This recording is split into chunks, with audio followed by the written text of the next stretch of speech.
अस्सलाम students, last lecture में हम लोग ने कंपाइल किया था हमने बात की थी स्टार्ट लोगैरिथम्स की।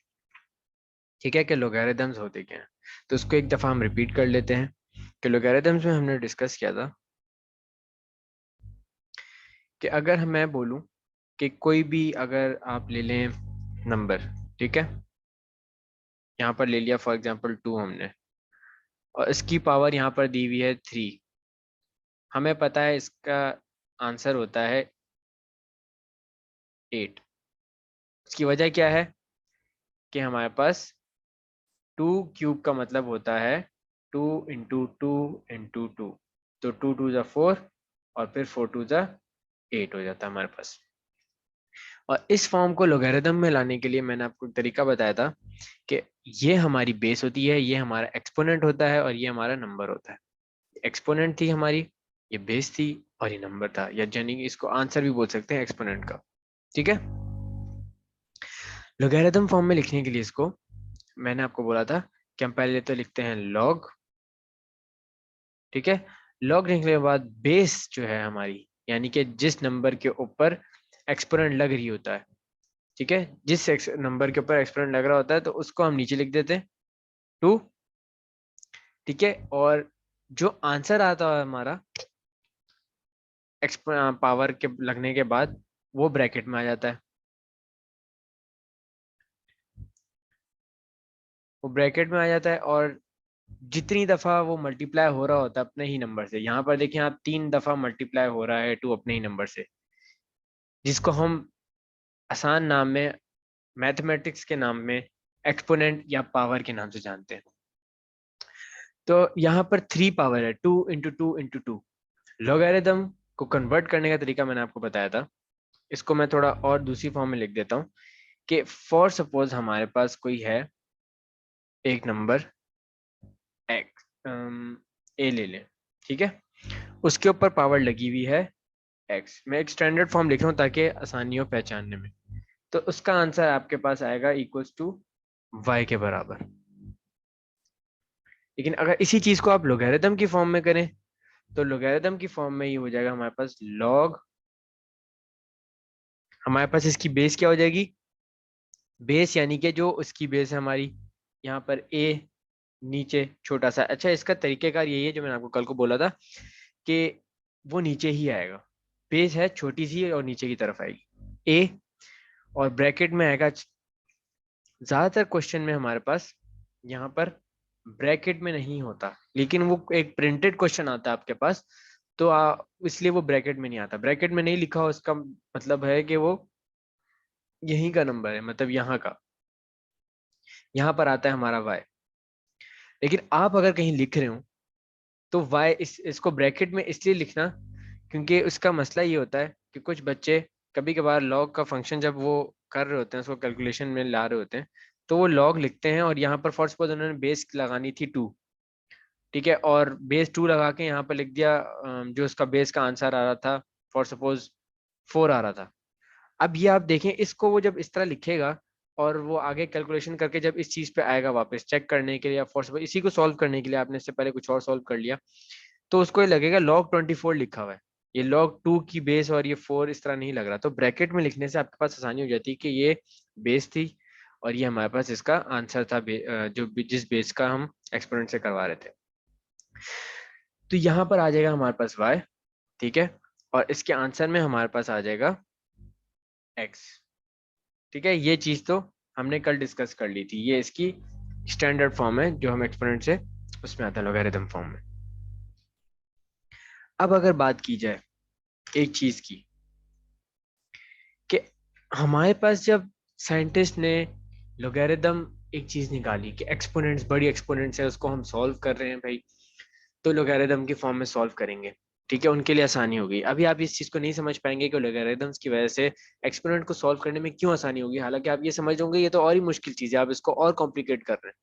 लेकिन हम जब बड़ी मैथमेटिक्स की इक्वेशंस में जाते हैं, जब हम फिजिक्स पढ़ते हैं उसके, हम जब आप एस्ट्रोनॉमी में देखते हैं स्टार्स वगैरह की जो हम स्टडी देखते हैं, उसके अंदर जो बड़ी इक्वेशंस हैं उसको सॉल्व करने के लिए लोगैरिथम्स यूज होते हैं। क्योंकि हम एक्सपोनेंट्स को सॉल्व करने का बहुत मसला है कंप्यूटेशनल में भी, ठीक है। हम जो कैलकुलेशंस करते हैं बड़ी, तो हम कैलकुलेटर यूज करते हैं फॉर सपोज, तो उसके अंदर आपकी बड़ी एक्सपोनेंट, बहुत ज्यादा बड़ी एक्सपोनेंट सॉल्व नहीं हो सकती, उनके आंसर प्रॉपर एग्जैक्ट नहीं आते, तो हम लॉगरिथम्स वहां यूज कर रहे होते हैं। तो इसी तरह अगर आप कहें कि हमारे पास जब साइंटिस्ट इस लोगारिथम पे काम कर रहे थे, तो उन्होंने देखा कि उनको दो तरह के लोगारिथम पे ज्यादा काम करना पड़ रहा है। कौन से दो तरह के लोगारिथम से? ठीक है, दो तरह के लोगारिथम्स होते हैं सिर्फ, यानी कि आप कह सकते हैं there are only two types of logarithms. What are those type of logarithms? What? ठीक है, यहाँ पर हम लिख लेते हैं पहले तो नेचुरल, एक तो नेचुरल होता है, एक होता है कॉमन। अच्छा, साइंटिस्ट ने जब इन चीजों पे काम किया, मैथमेटिशियंस वगैरह ने तो उनके सामने ये एक चीज सामने आई कि उनको सिर्फ इन दो तरह के लोगरिथम्स पे काम करना का मतलब मौका मिल रहा था ज्यादातर, ठीक है, मोस्ट ऑफ द टाइम। अब इनका मतलब क्या है, इनका हम देख लेते हैं ये कौन से टाइप्स के लोगरिथम्स हैं, ठीक है। कॉमन लोगरिथम पहले हम देख लेते हैं। कोई भी एक आपके पास फॉर एग्जांपल नेचुरल लॉग में हम ज्यादा इतना डीपली नहीं घुसेंगे, क्योंकि आप के वो अभी सिलेबस से थोड़ा आउट है, क्योंकि इसमें एक्सपोनेंट एक चीज आ जाती है, ई जिसको हम बोलते हैं। तो हम कॉमन लोगारिथम, पहले तो मैं चलो आपको बता देता हूँ कि ऐसा लोगारिथम आपने नॉर्मल लोगारिथम किया है, जिस तरह मैंने ऊपर बताया कि आप यहाँ पर बेस कोई भी ले लेते हैं, यानी कि 2 की बेस होगी, 3 की बेस होगी इसकी जगह, 4 की बेस होगी। लेकिन अगर आपके पास लोगारिथम लिखा हुआ है लॉग, और उसके अंदर यहाँ पर बेस है, बेस नीचे जो छोटा सा लिखा होता है वो ई लिखा हुआ है, ई मतलब एक्सपोनेंशियल, या ई मतलब आप जब आगे जाएंगे तो आप ई का पढ़ेंगे कि ई क्या चीज होती है हमारी, ठीक है। तो वो नेचुरल लॉग कहलाता है। और अगर हमारे पास, इसको हम इतना नहीं जाएंगे इसके अंदर डीप में, क्योंकि ये आपके खास अभी इस पार्ट का नहीं है। अगर हम कॉमन को देखें, तो कॉमन का मतलब होता है कि आपका जो लॉग है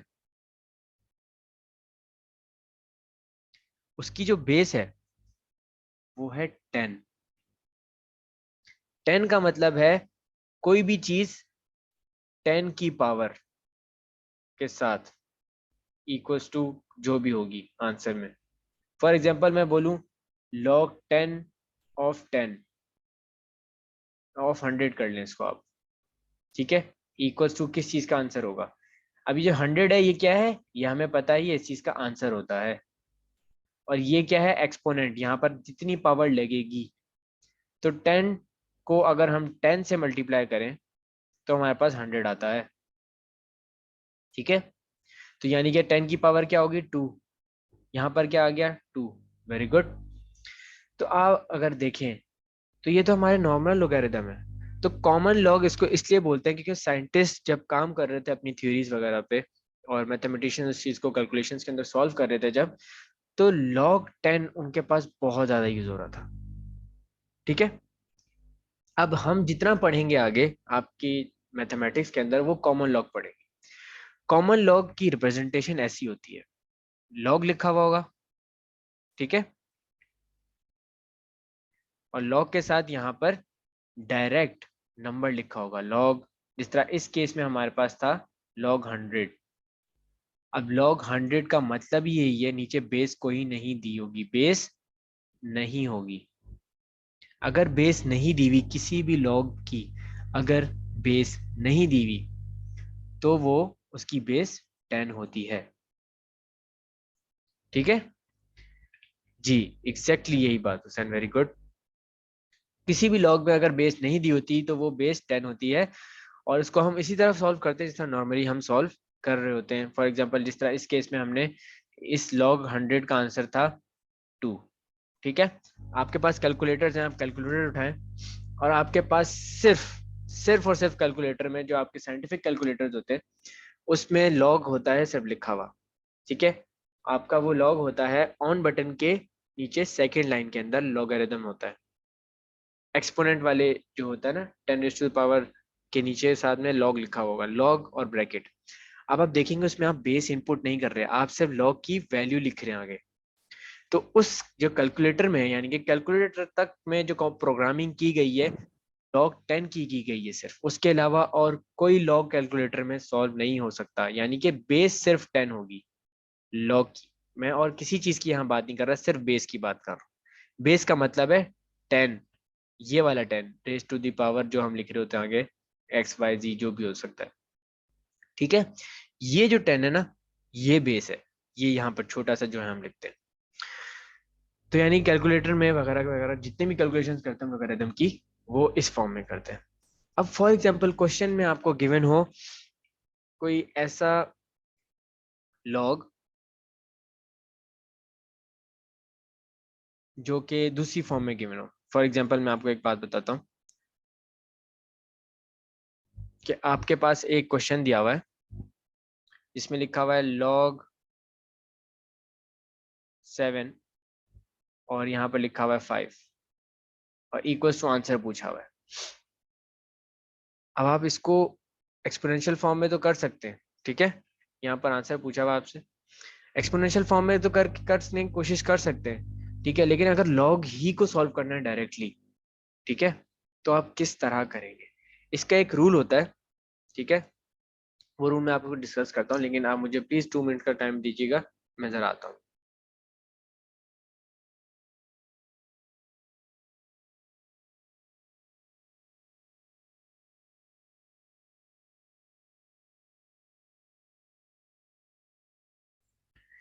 अच्छा सॉरी, मैं एक टेक्निकल इशू की वजह से गया था। अच्छा, तो यहाँ पर हम क्या डिस्कस कर रहे थे जी, अगर आपके पास इस तरह का लॉग गिवन हो जिसकी बेस कुछ और हो, बेस 10 नहीं है, 10 नहीं है यहाँ पर, तो आप इसको कैसे सॉल्व करेंगे? इसके ऊपर हम लगाते हैं बेस चेंज रूल, ठीक है। और बेस को हम कैसे चेंज करते हैं, यानी कि बेस को हम 10 में कन्वर्ट करके कुछ करने की कोशिश कर रहे होते हैं। उसका तरीकेकार ये होता है कि जो भी आपके पास क्वेश्चन गिवन है, ठीक है, आपने देखना है इसको आप ले लें, फॉर सपोज आप कह लें ये हमारे पास n है और ये हमारे पास a है, ठीक है। तो हमने क्या बात कर ली यहाँ पर कि अगर इस तरह का क्वेश्चन गिवन है, फॉर सपोज इसकी सिंप्लीफाइड फॉर्म भी मैं यहाँ लिख देता हूँ कि log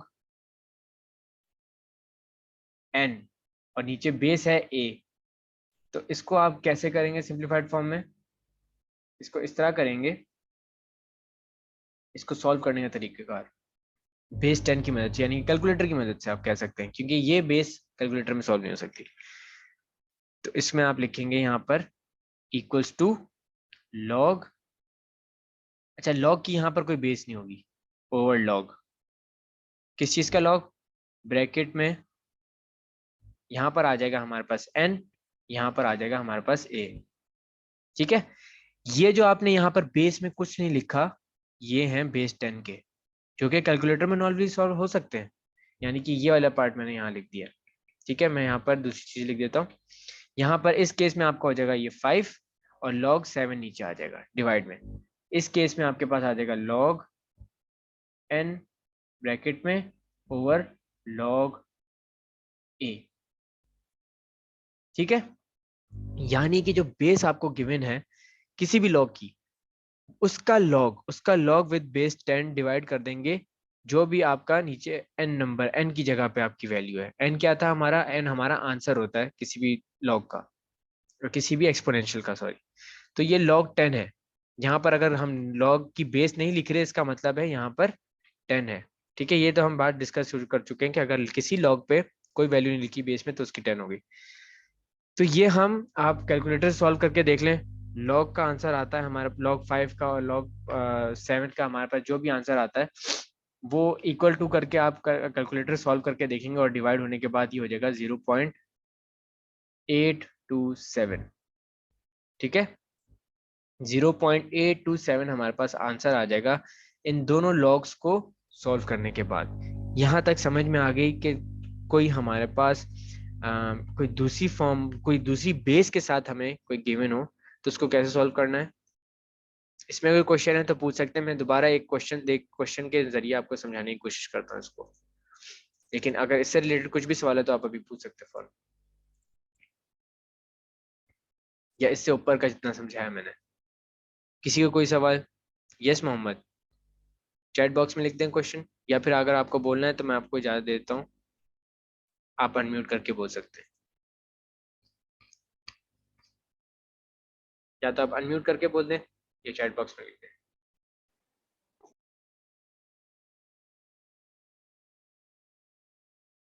ओके, तो आपने हैंड रेज किया था, आपके कह रही है अनुषा?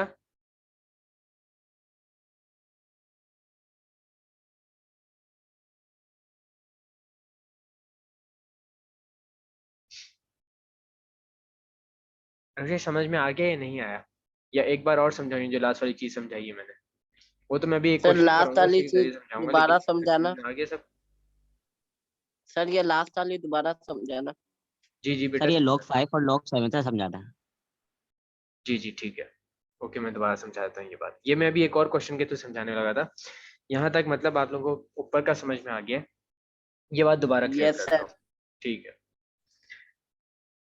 ऊपर जो क्वेश्चन हम सॉल्व करते आ रहे थे वो तो हम नॉर्मल एक्सपोनेंशियल से लॉग में आ रहे थे और लॉग से नॉर्मल में जा रहे थे। यहाँ पर मैंने एक बात छेड़ दी थी कि यहाँ पर हमारे पास एक चीज आती है कॉमन लॉग, ठीक है, कॉमन लॉग। मैं एक चीज यहाँ पर कंसाइज करके लिख रहा हूँ बस। कॉमन लॉग हमने बोला है लॉग जिसकी नीचे बेस 10 होगी, नीचे बेस क्या होगी 10 के बराबर, ठीक है, और उसके बाद ब्रैकेट में कुछ भी होगा फलां फलां इज इक्वल्स टू जो भी आंसर होगा, ये हमारा कॉमन लॉग है।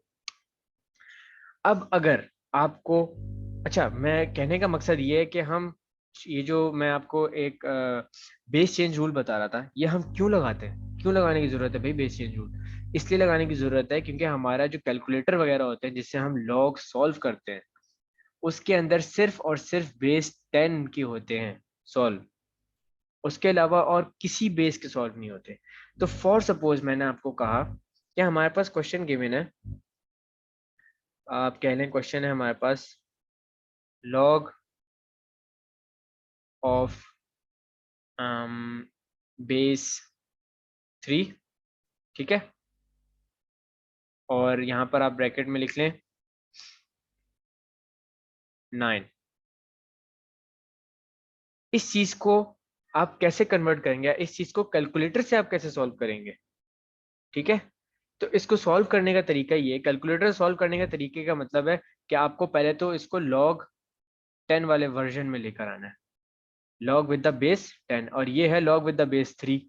कॉमन वाला जो होता है ये log विद द बेस 10 होता है, और कैलकुलेटर में सिर्फ log with the base 10 he solve होते हैं। तो इसको करने का तरीकेकार ये होता है बच्चे कि हमारे पास ये जो एक्सपोनेंशियल का आंसर होता है, इसको एक्सपोनेंशियल का आंसर बोलते हैं, आप यूं कह लें जो ब्रैकेट में बड़ी वैल्यू लिखी होती है, ठीक है, उसको हम कर लेते हैं ऊपर न्यूमरेटर में, यानी कि ये हो जाएगा हमारे पास log ऑफ 9 डिवाइडेड बाय, नीचे हमारे पास आ जाता है log ऑफ 3। अच्छा, इस चीज का ख्याल रखना है, यहाँ पर हमारे पास इनकी बेस नहीं है। बेस नहीं है का मतलब ये है कि ये 10 की बेस है। ये बात मैं आपको बार बार इसलिए बोल रहा हूँ ताकि आपको याद रहे। नीचे अगर लॉग के अंदर बेस नहीं लगी होती तो इसका मतलब वो बेस 10 की बात कर रहे हैं, तभी तो उसको कॉमन लॉग बोलते हैं, क्योंकि हम कॉमनली वही यूज कर रहे थे हर जगह पे। तो बेस 10 वाले को हम कॉमन लॉग बोलते हैं, और वो कुछ इस तरह भी लिखा जा सकता है, बस लॉग और ब्रैकेट में जो भी इसका होगा, यहाँ पर बेस नहीं लिखते हम उसकी, ठीक है? तो बेस नहीं लिखी इसका मतलब वो कॉमन लॉग है। तो यहाँ पर कॉमन लॉग कैलकुलेटर से सॉल्व हो सकता है, इसके अलावा कोई भी लॉग नहीं सॉल्व हो सकता।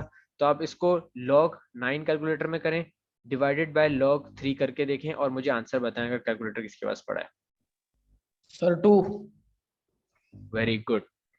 लेकिन आप इसको खुद भी सॉल्व करके देखें। फॉर एग्जाम्पल इसको सॉल्व करने का क्या तरीका था बच्चे, मैंने आपको बताया था कि हमारे पास 3 होता है बेस, इधर हम सॉल्व करते हैं इसको, 3 होता है बेस, यहाँ पर पावर होती है जो इसका इक्वल टू के बाद आंसर आता है जो हमें ऊपर नहीं पता था, और यहाँ इक्वल टू होता है ये आंसर जो पावर के सॉल्व करने के बाद आता है 9, ठीक है? तो 3 को आप देखें, 3 के ऊपर कौन सी पावर लगेगी कि वो 9 आ जाए? तो स्क्वायर। स्क्वायर, क्योंकि 3 3 जा 9 होता है, तो यहाँ पर स्क्वायर लगा देंगे। तो देखिए यहाँ पर भी हमारे पास 2 आ गया। हुसैन 3.3 नहीं बेटा 2 आ रहा है, ठीक है। तो यहाँ पर भी देखें हमारे पास 2 आ गया, ठीक है। तो ये आपने समझ लिया कॉमन लॉग को हम कैसे सॉल्व करते हैं, और कॉमन लॉग कहाँ यूज होता है। लाइक कैलकुलेटर में सिर्फ कॉमन लॉग ही लगा सकते हैं हम, कॉमन लॉग के अलावा कोई कैलकुलेटर में यूज नहीं कर सकते log with the base 10 only, ठीक है। और अगर हमारे पास कोई और किसी और फॉर्म में हमारे पास लॉग के गिवन हो, किसी और बेस के साथ, मैं कह सकता हूँ जिस तरह इस केस में हमारे पास कोई और बेस थी, तो हम इसको कैसे कन्वर्ट करते हैं। ये मैंने आपको एक कॉमन तरीका बताया है। अगर हमारे पास किसी भी फॉर्म में गिवन हो, फॉर एग्जांपल यहाँ लिखे हम लॉग जिसकी बेस हो a और अंदर हो n ब्रैकेट में, तो इसको सॉल्व करने के लिए कैलकुलेटर में हम इस तरह लिखेंगे कि log of n with the base 10, base 10 ही है, log divided by log with the base a। इसको आप कैलकुलेटर में डालेंगे, n की जगह जो भी इस ब्रैकेट में वैल्यू होगी, या ब्रैकेट ना भी हो, इसके अंदर जो भी वैल्यू होगी और जो भी बेस होगी वो नीचे डिवाइड में आएगी इस तरह, और इसको हम सॉल्व करेंगे। ये समझ में आ गई बात, सबको क्लियर है? Yes sir. ओके, बाकी सबको क्लियर है? चैट बॉक्स में यस लिख दें।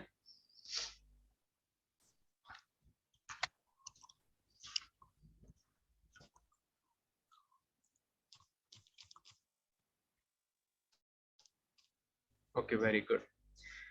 अच्छा, ये जो मैंने पढ़ा है इसके क्वेश्चंस आपको शायद बुक में ना मिलें, लेकिन ये मैंने अभी इसलिए पढ़ा दिया है कि आपको मैं अभी डिस्कस कर रहा था कॉमन लॉग और नेचुरल लॉग के बारे में, तो इसलिए मैंने कॉमन लॉग को यहाँ पर अभी आपको बता दिया कि सॉल्व कैसे करना है और क्या उसका तरीकेकार है। तो आप एक काम कीजिएगा कि हमारी जो बुक है उसकी एक्सरसाइज 2.2 तो आपकी कंप्लीट हो चुकी होगी एटलीस्ट, मैं समझता हूँ, क्योंकि वो आपके लोगरिथम के सवाल थे, एक्सरसाइज 2.2। लेकिन एक्सरसाइज 2.2 के नीचे आपके देखेंगे आपके पास एक पैराग्राफ होगा जिसमें होगा define common logarithm characteristics and mantissa of log of a number. ये चीज़ मैं आपको इंशाल्लाह नेक्स्ट क्लास में समझाऊंगा कि ये क्या चीज़ें हैं और इसका क्या क्या फंक्शन होता है या क्या उनकी कैरेक्टरिस्टिक्स हैं। लेकिन इससे पहले आप लोगों ने ये पढ़ना है एक दफ़ा, ताकि मैं अगर कोई टर्मिनोलॉजीज कोई या कोई बात बता रहा हूँ आपकी बुक के अंदर से, तो आपको वो क्लियर हो कि आपने पढ़ी हुई है, आप एटलीस्ट इस तरह बस समझ लेंगे उसको, ठीक है। आपने कैरेक्टरिस्टिक्स वाली चीज़ और कॉमन लोगरिथम जो एक्सरसाइज 2.2 के नीचे है वो पढ़नी है, और वो कहाँ तक पढ़नी है, वो सिर्फ उसके स्टेप्स तक पढ़नी है जो उसके स्टेप 5 तक आपको गिवन होंगे, ठीक है। आज के लिए बच्चे इतने ही, अल्लाह हाफिज।